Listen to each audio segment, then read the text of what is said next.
So once we have defined the skill needs we have versus the skill that we have nowadays, and we have established that gap, the gap is what we have today and what we should have. This space in between, that's our gap. The next thing we have to do is define a training plan.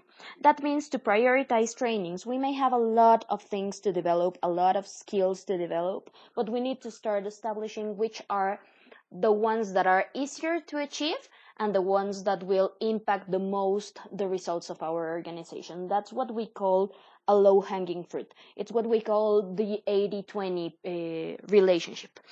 And we need to establish an agenda and cross the needs across the organization so that we define which is the bigger impact and which is the easiest to achieve.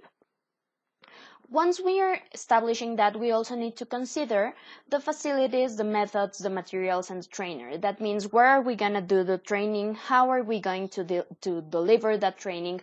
What materials do we require? It's not the same if we're teaching them how to use a fire extinguisher than if we're teaching them how to cook. We need different materials for each situation and to develop different skills. And we also need to define who's going to be the trainer. The trainer needs to be someone that is a matter expert, someone who knows a lot about the topic that we are trying to develop, but it's also someone who has the ability to teach others. It's not enough for them to be know-it-all, but they also need to be able to share that knowledge.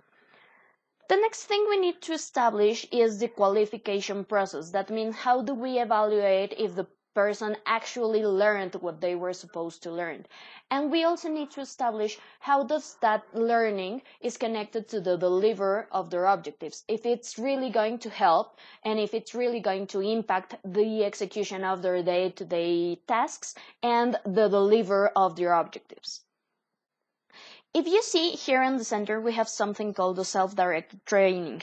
That means that in our organization, we may start managing it, all the training on the top level, but we need to evolve to an organization that is actually being capable of self-determining both their skills needs and their training needs, so that they can actually be managed in small groups, in small working groups, and they are self-sustainable and self-directed. They don't need someone telling them, hey, you need to learn to do this. They will define, oh, I have to do this, but I don't have the skills to do it, and they will be requiring it. They will be requesting it. That's what we also call the inverted pyramid of leadership.